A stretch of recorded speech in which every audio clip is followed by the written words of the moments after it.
চিনতে পারছেন? এই শাকটির নাম জানা আছে? দেখুন তো ভালোভাবে।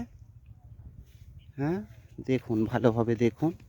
এই শাকটির নাম যদি জানা থাকে অবশ্যই কমেন্টে জানাবেন। যদিও আমরা এটি পুঁই শাক নামে চিনি, ভালোভাবে দেখুন। যদিও আমরা এটা পুঁই শাক নামে চিনি, আপনারা যদি কেউ এটি অন্য নামে জেনে থাকেন অবশ্যই কমেন্টে জানাবেন। পুঁই শাক এটি হলো শাকের রাজা। শাকের রাজা হচ্ছে কি পুঁই।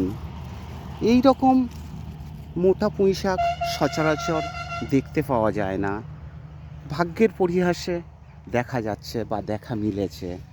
এই পুঁই শাক এর পাতা থেকে আরম্ভ করে এই গাছের কাণ্ড এবং এই যে এর ফুল, এই ফুলগুলিকে বলা হয় বিটুলি। এগুলো চচ্চড়ি বা ভাজা বা তরকারি পত্রে খুবই টেস্টি। এই পুঁই শাক হলো শাকের মধ্যে সবথেকে সুস্বাদু একটি শাক। এই পুঁই শাক পাতাও ভাজা বা এই পাতা বাটা অনেকে খেয়ে থাকে। বাটাও খেতে খুবই টেস্টি লাগে, খুবই জনপ্রিয় জিনিস।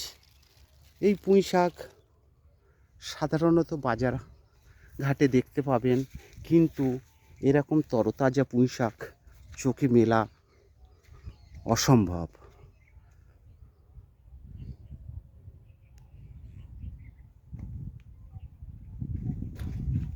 এই এত সুন্দর জিনিসটি দেখার জন্য বা চাষির চাষ করার জন্য চাষিটাকে একটি লাইক অবশ্যই দিতে হবে বা দেওয়া উচিত।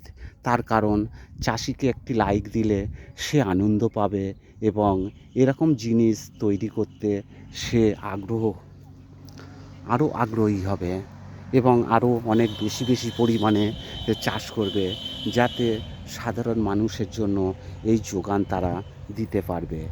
চাষি ছাড়া এই সমস্ত জিনিস পাওয়া সম্ভব নয়। একমাত্র চাষি এই সমস্ত জিনিসগুলো চাষ করে থাকে। এই চাষিটির জন্য অবশ্যই একটি লাইক দেবেন, দয়া করে বলছি, অনুরোধ করে বলছি, হাত জোর করে বলছি, একটি লাইক অবশ্যই দেবেন।